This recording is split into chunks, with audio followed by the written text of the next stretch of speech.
There's a look at Bammer as he goes sliding into turn 3. Swindell continues to lap. In fact, he gets hung up now by Sid Blanford.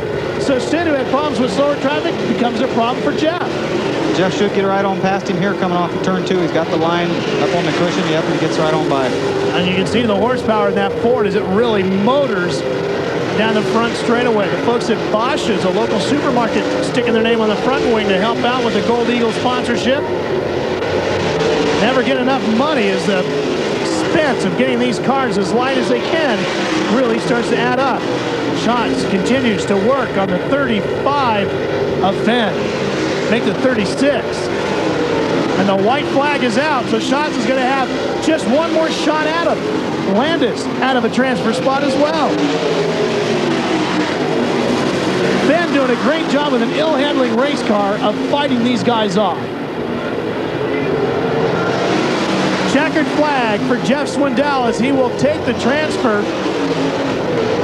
And the fight for the final spot makes its way out of turn 4.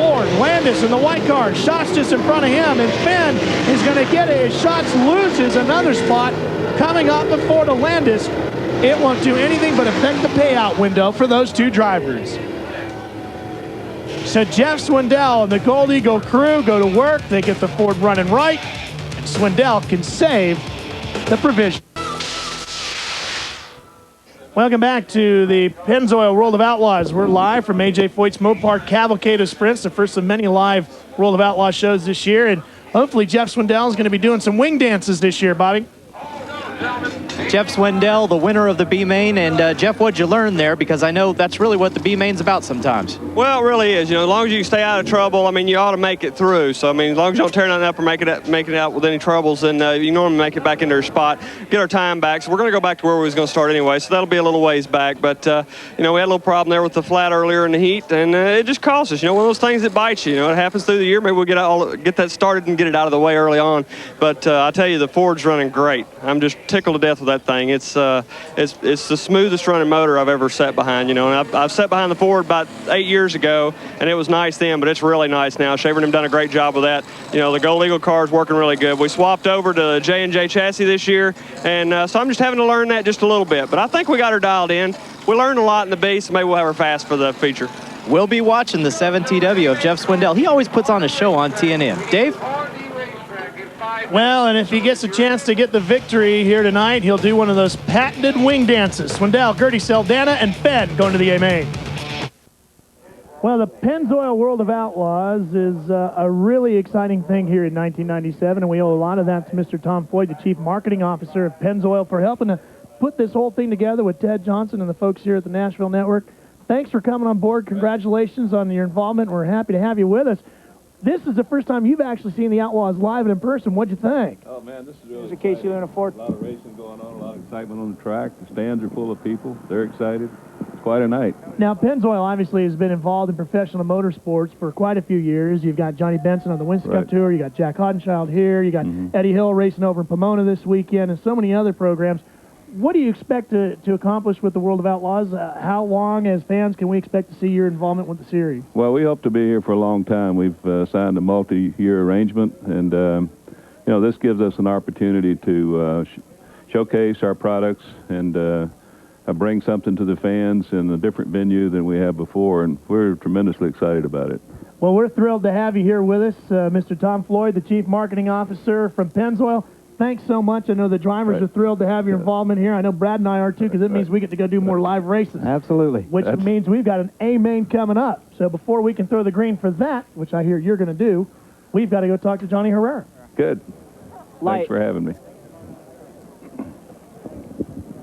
Johnny Herrera sits inside number 47 getting ready for the A-Main. And Johnny, this is not the way you wanted to start off the season. You're on your 4th motor now. Do you think you've finally got the problem solved? Well, I hope so. I tell you, it's been a long 2 days. These guys have been working real hard trying to get this car, you know, the motors, you know, changed and in and out. And we just kind of been unorganized this weekend. But, you know, we're going to try to get this thing, the Casey's General's car, to the front. You know, like I said, the guys been working real hard. Had some motor problems. Hopefully we got them fixed, and maybe we'll put on a good show.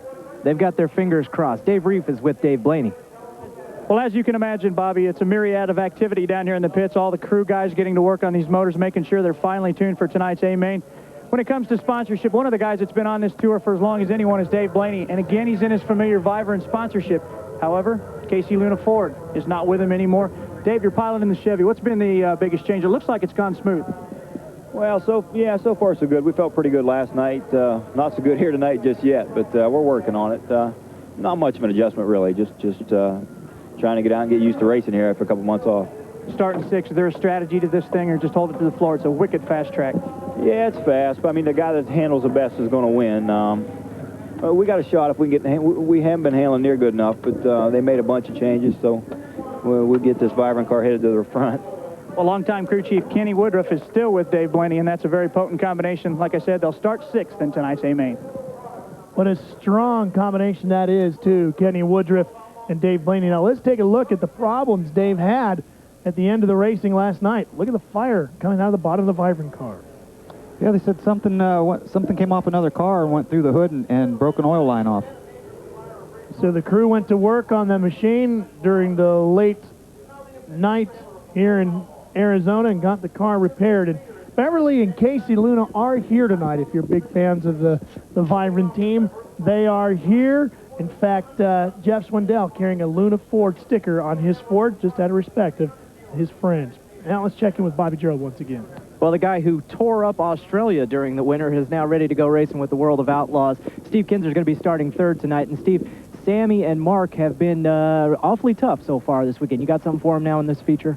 Yeah, we'll know in 30 laps. We'll just have to see. We've made some changes. Whether we went right or wrong, like I said, we'll know in 30 laps. Let's hope so. All right, Steve Kinser, the king of the Outlaws in the Quaker State number 11. If you talk to anybody that watched Steve run down under, Steve didn't just win in Australia, he decimated the fields. We're back with the A-Main.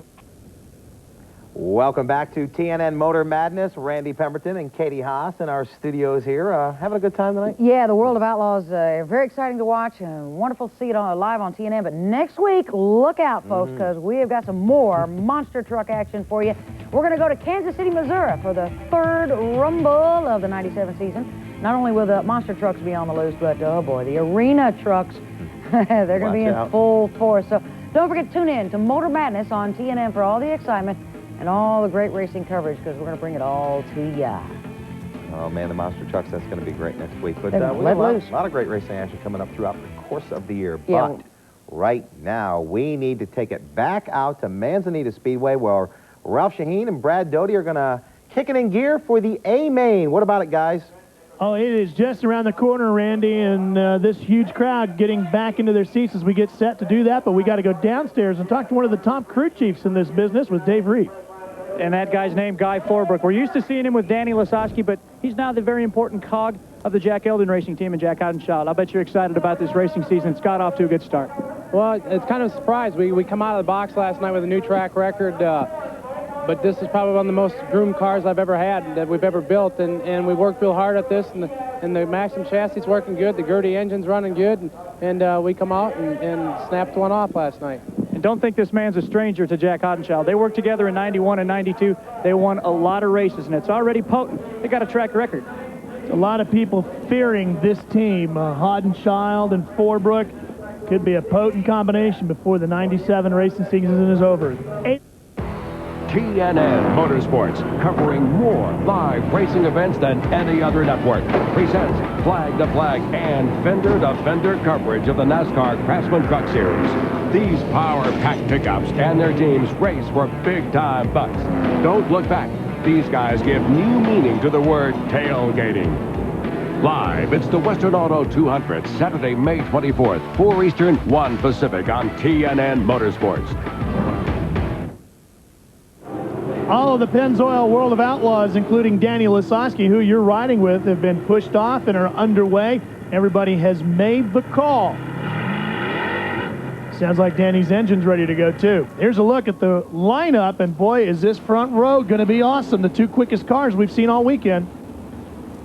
Kinser and Houdenchild in row number 2. Lasowski and Blaney, the dude in the Buckeye Bullet. That'll be a stout pair coming up from behind. Joe Gertie makes the transfer in. Stevie Smith with his father, Greg Hodnett, Andy Hillenberg. Hillenberg, one of the few drivers running McCrary tires. Could be an advantage, could be a disadvantage. This is his 322nd consecutive A main for the World of Outlaws. That is incredible. Goes back to like 1991. Kevin Pilot, you saw him win his heat race earlier out of Santa Cruz, California. Scott Whitworth brings the 96 in. The youngster, fresh out of high school, Lance Blevins in the 21. Aaron Berryhill drove an American IndyCar Series machine in Puerto Rico the last time he was behind the wheel. Now he's in the A feature with the Pennzoil World of Outlaws. Joey Saldana gets the Mopar into the A main, and Chico's Sean Fenn ready to go racing.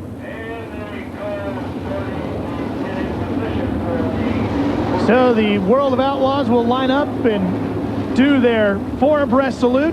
Bobby Gerald's got an interesting spectator with him. Boy, he is an interesting spectator. Here's the winner of the Indy 200 just last weekend for the IRL first race, Eddie Cheever. What are you doing at a sprint car race? I don't know, but I keep ducking every 20 seconds. I don't know what's going to come flopping over here. That's a pretty dangerous cocktail I have there of 807 horsepower, 1,200 pounds, and a lot of downforce. And it looks like it's slippier than snot out there, too. So you wouldn't want to drive one? No, I'm fine right where I'm at. If I had a helmet on right now, I'd be even happier. Eddie Cheever watching this one. He said he doesn't know a whole lot about it, but he is a race fan, and that's why he's here, and he's pumped up for this feature. And a pretty darn good race driver in his own right. Tom Sneva, Indy 500 winner, roaming around here this weekend as well. There it is, the 4 abreast with the Pennzoil World of Outlaws.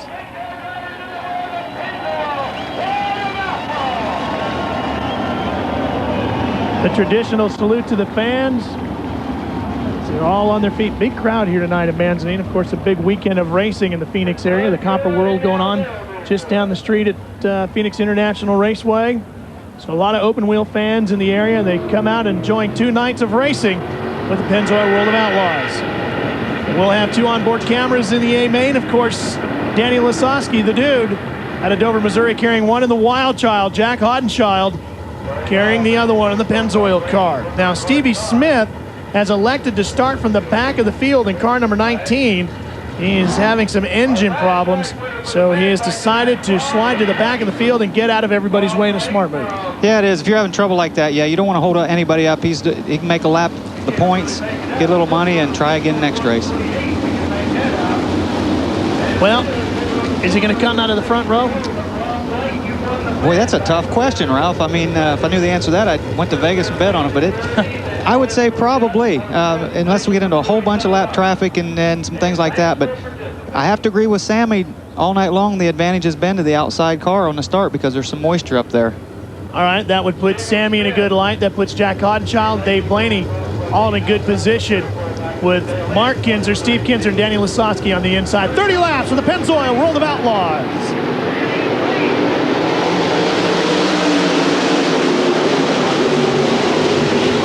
Ralph, did you notice how far apart Mark and Sammy? Sammy went to the extreme top. And we got a yellow.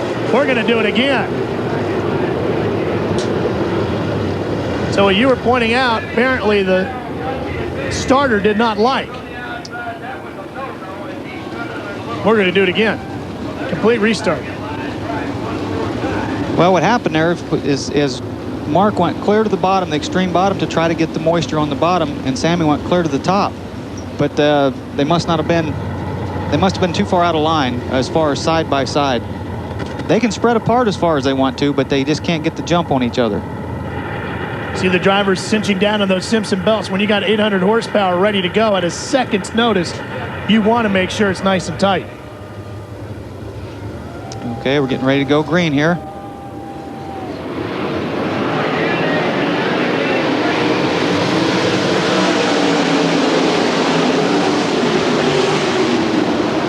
Sammy again with a big jump, and look at the king. Steve comes up the inside of cousin Mark and tries to take away second place, but can't get it done yet. That gambler, Sammy Swindell, is starting to open up the lead.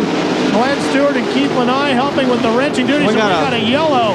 We've got Aaron Berryhill involved with Sean Fenn in one under car here on the front straightaway. And also Johnny Herrera in turn 4. That's the other car I couldn't see. Yep.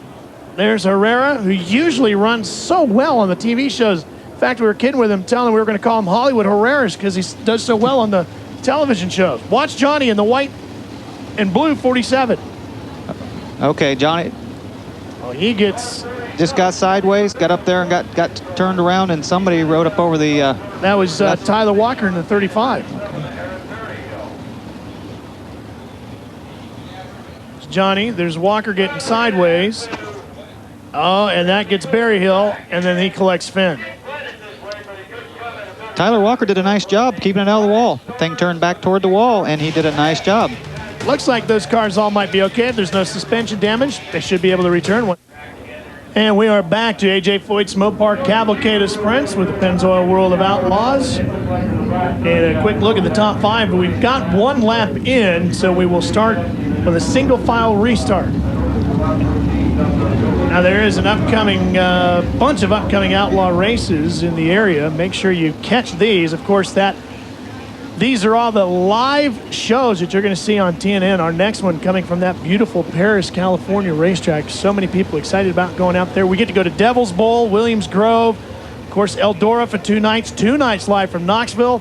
And we'll be back here at Manzanita on Halloween night. That ought to be fun. And then, of course, we'll finish the thing up and crown a champion in Las Vegas. Let's check in with Bobby Gerald and the Stevie Smith story. Well, we didn't get to congratulate him on his heat race win, but unfortunately here in the main event, it didn't last very long. We'll put you out, Stevie. Well, we're having some oiling problems in the oil system, and last night we went just a little too far and wrecked a brand new engine, and we didn't want to take a chance tonight. It started acting up, so we took the green flag for the point, so we're going to try to get everything fixed up for this week. All right, it's just one of those mechanical gremlins. Sometimes it happens early in the season. Stevie Smith will be back, though. He's a tough competitor. Thank you, Bobby. Johnny Herrera has continued on, and so has Sean Fenn. And I'm looking to see if Berryhill is back out there. Do you see him, Brad? Not yet, but Johnny Herrera tore the nose wing off, and he's going to have his hands full. And Lance Blevins comes to a stop on the front straightaway, and Bobby Jackson from the World of Outlaws walks over to check it out. And we've got a yellow. Oh, boy. Hope everybody there, everybody had their eyes open, knew what was going on. Leaders kind of took off, and I was a little worried about them stacking up in the back, but everybody had their eyes open, used their head. There's Bobby Jackson leaning in, talking to Lance Blevins out of Broken Arrow, Oklahoma. Yeah, he just pulled up there and stopped. I don't know, maybe jumped out of gear. They had a bit of a family squabble. Lance had always run the McCrary tires like Andy Hillenberg, and he switched over to the Goodyears this year. So he had to explain to Andy why he was going to switch. So the push truck coming over to push away Lance Blevins. Well, if you like this high horsepower stuff at the Pennzoil World of Outlaws, a lot more of it coming for you tomorrow live, especially throwing in Nitro, the NHRA drag racing season getting underway tomorrow from Pomona. Live, we'll have first round with you with the NHRA, or the NHRA Today on Sunday, I should say. And of course, live final round coverage on Sunday afternoon. All of it coming to you from Pomona as the NHRA Tour gets underway in their chase for the Winston Championship. You know, Bobby, what's the story with Lance Blevins? Lance Blevins in the 21 car came to a stop because his seat belts had come loose. There's a safety rule with the World of Outlaws that says if that happens and you come up and present that to the director of competition, they will give you your spot back. So Lance goes right back to where he was running. Big problem. Yeah, that's an excellent call because, I mean, there has, believe it or not, guys that have run without seat belts and hoping for a yellow to try to get them back on. I mean, so that's a good rule. But when he stopped, that gave Aaron Berryhill a chance to get his car fixed and get back out at the tail of the... And that's not something you can do with one hand while you're tooling around. You got to stop and connect all 5. Right. All 5 hook right together with one latch. And the way these cars with the stagger, the smaller left rear tire, they're always wanting to turn left. And idling, it's really bad. So the driver cannot let go of the steering wheel and just turn left in the infield to try to hook them up. Great when you're going full speed, lousy to try to park it with. Yeah. Not good for parallel parking, but great for racing at Manzanita as we go back to green. Mark Kinser did not let Sammy get away on that restart. Sammy's going to try to pull away, but Mark's within gunshot range. Well, he likes that bottom, too. There were 3 different lines. Oh, we got a flip on the front straightaway. Oh, we do. It involves Joey Saldana. Oh. The 8L car is involved as well. That's Jason Lunn. And the 96 of Whitworth, Scott Whitworth involved. There you see Whitworth, the farthest car, the yellow 96. That brings out a red, which means everybody will come to a complete stop.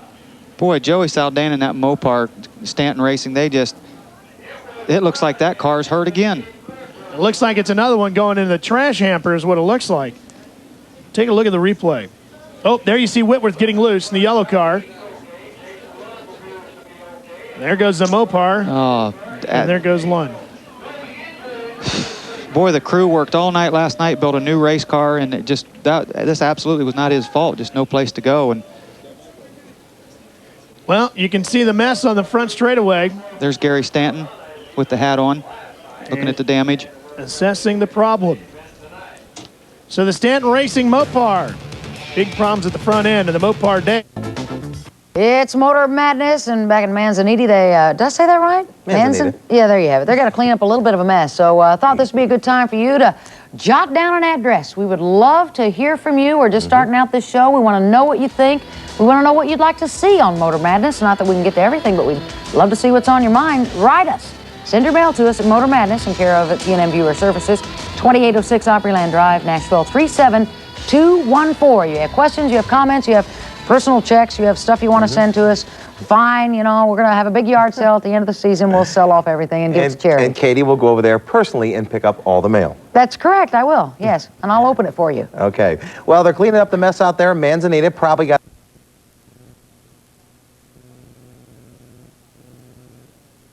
Actually, Scott, they call him breezy, and unfortunately, it's not the way you guys want to go out of here. No, not at all. I don't know what happened there, if something broke or... Saldana, he's had another rough one. He's standing by with Bobby Gerald. Well, yes, he has. And Joey, what happened there from your point of view? You know, we've been struggling all night, and we had to start in the back, and there's a bunch of beating and banging going on, and someone just spun someone else out, and I just had no place else to go, and it just big old pile up. It's a shame. I mean, come out here with, you know, just a few motors and a few cars, and I think we've torn them both up. So I don't know what we're going to do. The motor runs really good. We just been behind all night. We shouldn't be back there anyways. That car's fast enough to be up front. So I guess it's my fault for doing what I did the night before. But hopefully we'll come back. Well, the good news is they have a week to regroup here before the World of Outlaws get back at it next week at Las Vegas. Gary Stanton, who owns the car of Joey Saldana, used to build his cars in a shop directly behind Manzanita Speedway.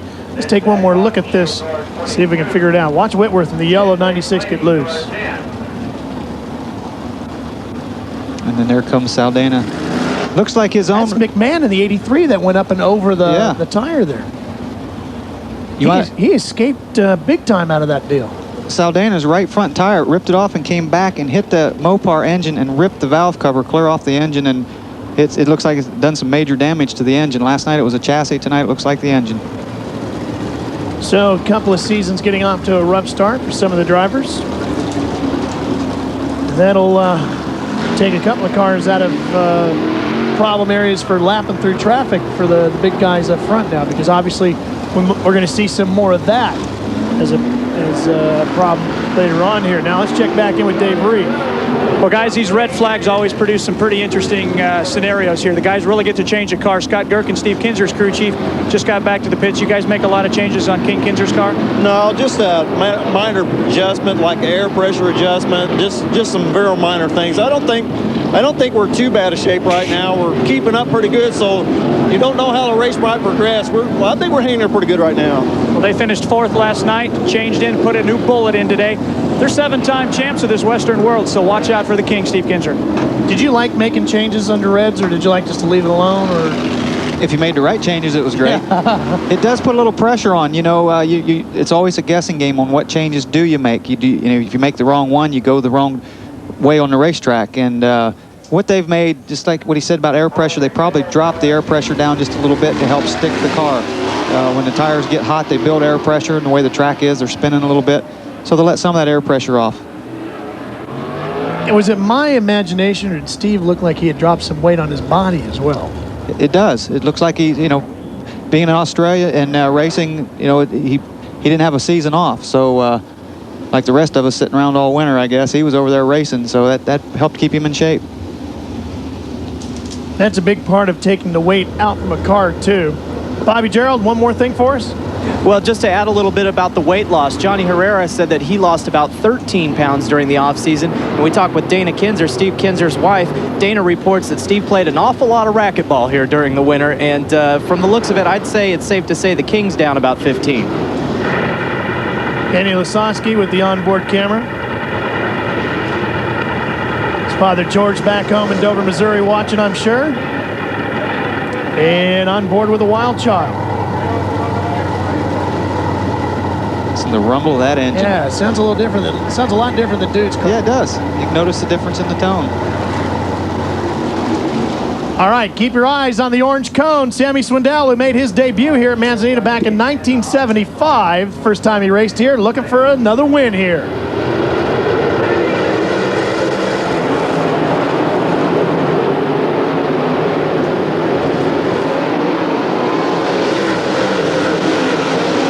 Shot there to show you just how fast these cars are actually running down the straightaway. Just flying around this half-mile Arizona Oval. Sammy Swindell and the reigning champ, Mark Kinser, battling it out up front.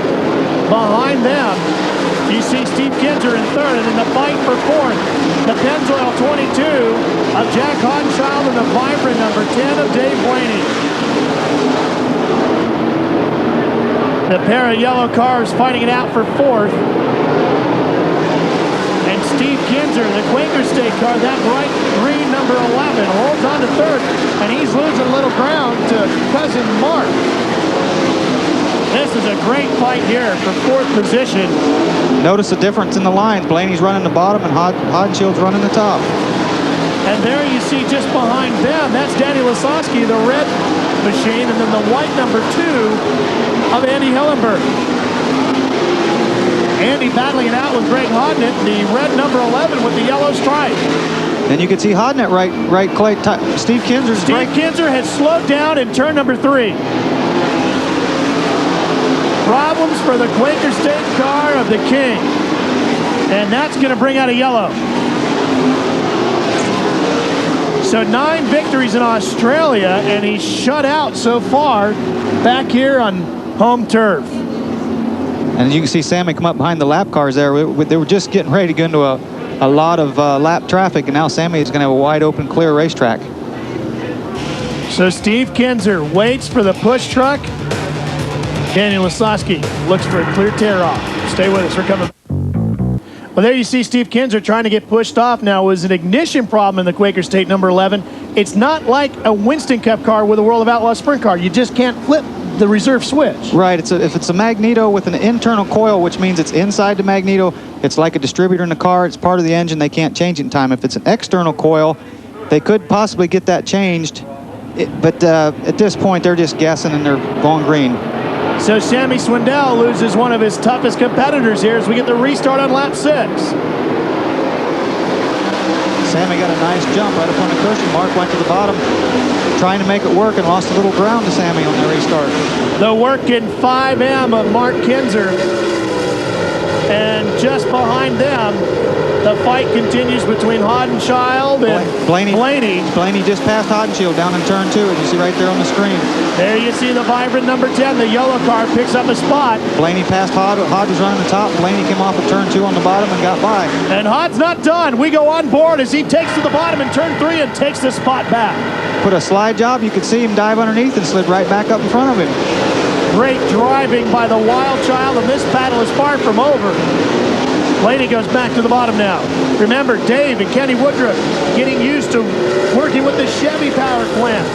Paul McMahon makes his way down pit road. His night is done. And of course, Hodenschild getting used to the tuning abilities of Guy Forbrook. And it looks like both teams have not missed a beat. Yeah, they look real fast right now. Actually, Jack looks like he's getting faster as the race goes on. As you're on board again. Look at Jack working that steering wheel. You don't have to turn it a whole lot to get that car sideways. No, when it's slippery like this, all you have to do is when you start to enter the corner, the wing will push the left rear of the car down and turn the car as you see him turn to the right to counter steer to keep the back end from getting out from under him. Now listen to him going to the corner here. You can see it starting to slide, then you just finesse it from there. He just barely breathed the throttle getting in. The car's set down and wants to turn. He's looking really fast right now. That is if you can finesse an 800 horsepower motor. Bobby Gerald with Steve Kinser. Steve Kinser out of the race. A problem with the ignition? Yeah, well, just some electrical just went out of it and it just died. I don't know what happened. Tough to see out of it. The King's not a happy camper right now, guys. So the King having a tough beginning to the 1997 season, but you can be sure we'll hear more from him. And look at Sammy Swindell working it. Working it, he is. He's all over the racetrack, anywhere he wants to run. He looks really fast, runs in the middle right there, and there's Jeff, his brother. Jeff Swindell has come from 15th to 8th position in just 9 laps. That Ford is flying, flames and all, and now he's on the backside of Hodnett. Jeff has done this before. We've seen it when the track gets a little slick. Jeff, for some reason or another, qualifies bad, starts in the back, and always puts on a good show coming up through the pack. He's got a lot of work ahead of him, that Gold Eagle number 7, if he wants to catch up to his big brother. There was Greg Hodnett right in front of him in the 11 car. Hodnett trying to hang on as that team continues to get dialed in, but Jeff Swindell really putting on a show here. And if that new Ford power plant's even better than this one, he's going to be a player for the Pennzoil World of Outlaw Championship. Back to the front. The channel lock number 1, a big brother slamming Sammy. Not slamming the cushion tonight, really, working the bottom more. Yeah, there he went in on the bottom, slid clear across to the top of the racetrack and slammed up in the cushion coming off of turn 4. But there he had to go to the bottom there to underneath the lap car. And what happens there, as he started across the track to go back up in the cushion, there's a point there you have to just wait for the car. You stay pretty much off the throttle. Oh, Randy Hannigan taps the wall with the 1X. The Hurricane continues, finds the gas pedal. No yellow flag. We're still racing as we're past halfway. Dave Blaney just broke. Dave Blaney with problems in the Vibrant number 10. In the 10 car, real slow. Circulating on the bottom. So he's low going down the backstretch. That'll move everybody up some more. There you see him pulling into the pits. His night is done. Unbelievable. And we've got another one around over in turn 2. And I can't see the car, and that will bring out the yellow. It looks like Joe Gertie, I believe. Gertie. In the 3 car. Way to go, Eagle Eyes. Nice job in picking that one out. So Joe Gertie, who's had one heck of a night. He was on fire, repaired the car, goes back through the B, makes the A, and then loops it over in turn 2. Joe's probably just happy they're not racing tomorrow night. Yeah. He needs a break. The luck he's had. Unbelievable break, though, for Dave Blaney and Kenny Woodruff, the Vibrant car. Not sure what went wrong with that. I know our crew already over there trying to get the story. We'll have that for you in just a moment or two, but they really looked quick. Let's see if we can figure out what happened to Joe Gertie and his stealth. Well, he was on the bottom right there. He just looped it. Did you see Sammy? He saw that out of the corner of his eye and took the car up high. That's what, remember Brian Sperry, Lance Blevins' crew chief earlier saying about Lance learning to look ahead? That's a very important thing. When you get to a lot of laps, and you learn to look a straightaway ahead or try to look as far ahead as you can. You don't look right in front of your race car. You watch and try to look, and that's how you avoid a lot of these accidents and crashes. Dave Reed with the story on Dave Blaney. We've caught up with the Vibrant driver. He's talking with his crew right now, trying to see if they can get this car back out on the racetrack. But the gloves are off, the helmet is off, and Dave Blaney looks frustrated. What happened out there, Dave? I had something in the motor, just quit running. It's got to be frustrating, especially running that good. You had a good battle going on with Hod. Yeah, we were good enough maybe to get third. That's about all we were going to do, but been nice to finish it. I'll tell you what, sometimes you're the windshield, sometimes you're the bug, and I guess tonight, Dave Blaney is the bug. The Buckeye Bullet is always fast when a car is underneath him. As you take a look at the top 5, another driver we expect to be contending for the championship here this year. As we go back to green, Jeff Swindell now has reached 6th position in 17 laps. As you see him flame past, he is not done yet. If he gets another yellow or something, he could be in the hunt.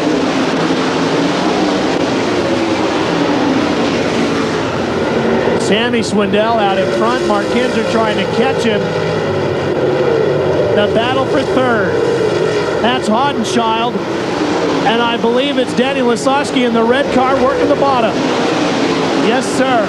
The dude trying to catch him.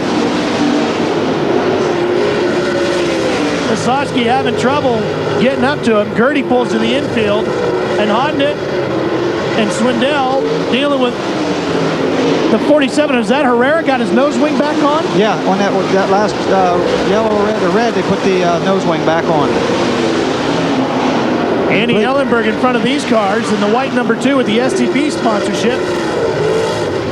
They are a handful without that nose wing. As small as it is, at these speeds, it keeps the front end on the ground at the end of the straightaway. Without the nose wing, the front end wants to lift up, and you can't hardly turn it getting into the corner.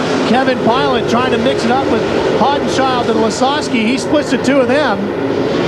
As we continue to watch Jeff Swindell holding off Johnny Herrera. They'll go to the outside of the 1J. See the STP car of Andy Hillenberg right in front of Jeff. There you see Sean Fenn going into the infield. The Chico driver done for the night. Sammy just cruising, using every bit of the racetrack, and Mark Kinser just can't do anything with him. I've noticed Sammy's wing is back farther now. They've got, the driver has a hydraulically operated wing that he can slide the top wing back and put more downforce on the back of the car. And he has been sliding the wing back, which is helping hooking him up. And then here comes Mark right there. You saw back of the screen. Just like last night, as the race goes on, Mark starts closing in. This is exactly where Mark started to make the move, and this could be how Carl has set the car up to come on later in the race. Carl is a master at knowing what the racetrack is going to do late in the race and getting the race car fast for the last 10 laps. And it looks like Mark's wing is farther forward than Sammy's right now. Yes, Sammy's getting loose. Where Mark's car, if anything's getting tighter, I believe, and Sammy looks like he's getting a little bit loose, and that's why he had to pull the wing back. And Mark continues to work the bottom of the racetrack. Now he switches to the high side. Different corners, different dirt, different groove. Absolutely, yeah. You just have to find the line that your race car likes, whether it be the top or the bottom. Well, the champ's going to have to get on it. He's got 5 laps to reel in Sammy Swindell. I'd say that Sammy's getting into some lap traffic, but if Sammy gets through the lap traffic, okay, I don't know if Mark has enough time to catch him. Just 3 to go now, and Mark giving it his all. Mark Kinser, who loves to rebuild Indian motorcycles when he's not wheeling an 800 horsepower sprint car, doing everything he can to catch the quiet man from Tennessee. Mark's actually a drummer as well. They have a band in Jerry Dale and the Mount Pleasant Pickers, and he's also a musician, so he's multi-talented. And awfully quick behind the wheel of the working 5M. Sammy, what a tremendous job of driving he has done all weekend long as the white flag comes out. Greg Hodnett, the car just in front of him. Mark deals with 2 slower cars to the inside.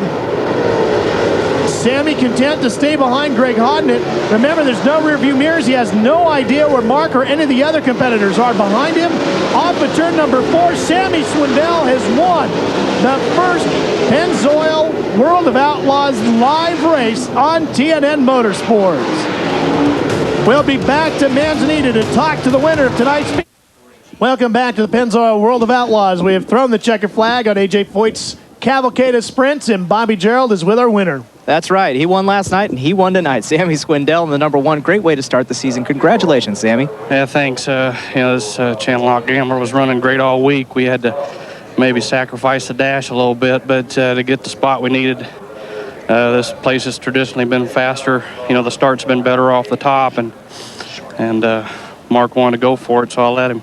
You let him go for it, and the Vibrant Dash started outside of the front row, and that's exactly why this guy's standing right here. So Sammy Swindell gets the win as we take a look at the top 5. Good night to kick off the season. Good night. These guys, there's 100 races yet to go, so it's going to be a long season. For David Reef and Bobby Gerald, my good buddy Brad Doty, so long from Manzanita for the entire crew, but the studio will be right.